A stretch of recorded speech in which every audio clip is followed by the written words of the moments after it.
Class 11th के सभी बच्चों का स्वागत है आपके अपने YouTube channel English with MK sir की क्लास में। आज की वीडियो भाई साहब बेस्ट वीडियो होने वाली है, क्योंकि आज की वीडियो में ना इंग्लिश पोट्री का जो दूसरा चैप्टर जिसका नाम था लेबनन टॉप का central idea full Hindi explanation के साथ भाई देखने वाले हैं। और इससे पहले की वीडियो अगर आपने अभी तक देखा नहीं है ना तो बहुत बड़ी गलती कर रहे हैं भाई। और फिर अगर आपको अच्छा पढ़ना है तो अच्छी चीज़ों को देखना पड़ेगा, क्योंकि आपकी जो ये तैयारी हो रही है आने वाले टाइम को बहुत अच्छा कर देगी। ठीक है, तो आज की वीडियो में हम एक सेंट्रल आइडिया बात करेंगे। इससे पिछली वीडियो में हमने इसको इस चैप्टर का फुल हिंदी में एक्सप्लेन बताया। आज भी इस वीडियो में हम सेंट्रल आइडिया आपको बताएंगे, एक एक मीनिंग का अर्थ निकाल कर बताएंगे। वीडियो इंपॉर्टेंट होगी, चैनल पर नया है तो सब्सक्राइब कर लीजिएगा। ठीक है, तो चलिए स्टार्ट करते हैं भाई। स्टार्ट करते हैं Lebanon top class 11 NCERT board 2025-26 की तैयारी हो रही है। तो आप चैनल को अभी तक सब्सक्राइब नहीं किया तो कर लीजिएगा। और यहाँ पे पोयम जो आपका है, चलिए इसका हम सेंट्रल आइडिया देखते हैं। इस चैप्टर में सेंट्रल आइडिया में कवि ने भाई क्या कहा था, हमने पूरा हिंदी में एक्सप्लेन पिछले वीडियो में एक तरफा वन साइडेड मैंने खत्म किया है। और जाकर वहां पर देख लेंगे कि भाई यहाँ पे जो लेबनन टॉप ये क्या होता है, इसकी पत्तियां कैसी होती हैं और इस पर कौन आके बैठ जाता है और भाई कैसी हलचल उत्पन्न हो जाती है, सब कुछ मैंने बताया है। अगर आप देखेंगे तभी आपको नॉलेज होगा। ठीक है, तो वीडियो को पूरा देखना है भाई। और यही हाफ ईयरली एग्जाम में भी और एनुअल एग्जाम में भी आने वाले हैं। चलिए यहाँ पे लिखा है द पोयम, ये जो कविता है Lebanon top, the Lebanon top जो अमलतास के पेड़ की जो कविता है, इस कंपोज्ड बाय, ये लिखा गया है टेड ह्यूज। इस चैप्टर के जो कवि हैं कौन है, डियर स्टूडेंट टेड ह्यूज से हैं। टेड ह्यूज के द्वारा ये लिखा गया है। चलो भाई साहब आगे देखते हैं। डिस्क्राइब्स, यहाँ पर कवि डिस्क्राइब वर्णन करते हैं। यहाँ पर कवि वर्णन करते हैं ए म्यूचुअल का मतलब होता है स्टूडेंट्स आपस का, जो आपस का होता है इसके बारे में। और कौन सा चीज आपस का, रिलेशनशिप, आपस के रिलेशनशिप मतलब होता है संबंध के बारे में यहाँ पे डिस्क्राइब वर्णन कर रहे हैं।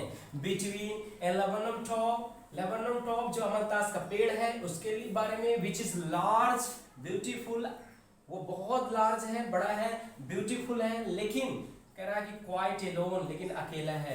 लेकिन क्या है भाई, अकेला है। तो यहाँ पर कवि जो है क्या वर्णन करते हैं, ये describes a mutual relationship between A Lebanon tree, यहाँ पर एक उस अमलतास के पेड़ के बारे में, उसके संबंध के बारे में वर्णन कर रहे हैं। विच इज लार्ज, जो बड़ा है और बेचारा एकदम अकेला, उसमें कोई भी पक्षी आके नहीं बैठती है। फिर क्या होता है, एंड गोल्डफिंच, और किसके भी relationship, Lebanon top and goldfinch. ठीक है, एक गोल्डफिंच एक पक्षी होती है, विच इज क्वाइट अमेजिंग, जो बहुत मनोरंजक, क्वाइट अमेजिंग मतलब बहुत ही मनोरंजक पक्षी रहती है, ब्यूटीफुल बहुत सुंदर रहती है।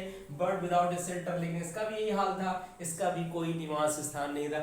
शेल्टर मतलब रहने का आश्रय इसका कोई भी नहीं था भाई। ये भी इधर तो गुम भटक रही थी, और जो लेबनन टॉप था वो भी अकेला था, उस पर कोई पक्षियां नहीं आ रही थी, इसके पास कोई घर नहीं था। तो दोनों अपने आप में बहुत ही क्वाइट अमेजिंग थे। ठीक है, फिर यहाँ पे क्या लिखा हुआ, द लेबनन ट्री जो अमलतास का पेड़ है, गिव्स द हाउस, यहाँ पर गिफ्ट्स देता है। द हाउस मतलब एक ऐसा घर, टू द बर्ड मतलब इस पक्षी को, एक पक्षी को जो अमलतास का पेड़ है ना घर दे देता। भाई घर बनाया पेड़ थोड़ी ना बनाएगा, लेकिन जो पेड़ था ना अमलतास का, अपना खुद जो ब्रांचेस उसका था वही उसके लिए घर हो जाता है। एंड इट्स यंग चिक्स, और यंग चिक्स उसके नौजवान जो चिक्स मतलब जो बच्चे थे, उसके जो नौजवान बच्चे, जो छोटे छोटे बच्चे थे, उनको भी रहने के लिए जो आश्रय दे देता है। एंड बर्ड, और पक्षी को भी दे देता है। इंटरनो, उसके बदले में क्या होता है, takes away it's dead silence, और वहां की डेड साइलेंस को टेक्स अवे कर देती है, मतलब वहां की जो डेड साइलेंस थी, जो एकदम चुप्पी से रहता था उस पेड़ में, उसको खत्म कर देती हैं। क्यों भाई,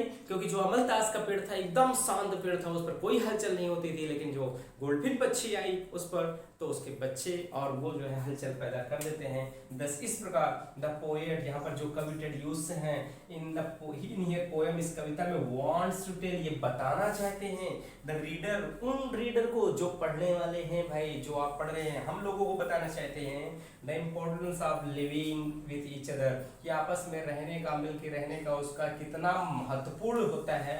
every person has different capabilities, प्रत्येक इंसान का डिफरेंट अलग अलग कैपेबिलिटीज मतलब योग्यताएं, प्रत्येक इंसान की योग्यताएं अलग अलग होती हैं। एंड थिंग्स, और चीजें एकदम अलग अलग होती हैं, क्योंकि हर इंसान एक माइंड का तो हो नहीं सकता, तो हर चीजें अलग अलग होती हैं। We should live each other, इसलिए हम लोगों को साथ साथ रहना चाहिए। And always try to help, और हमेशा एक दूसरे की सहायता करनी चाहिए। And others will also do the same, और दूसरा व्यक्ति को भी यही काम करना चाहिए जिससे आप अच्छा कर सकें। तो एक प्यारा सा सेंट्रल आइडिया था भाई साहब, बहुत इंपॉर्टेंट चैप्टर है।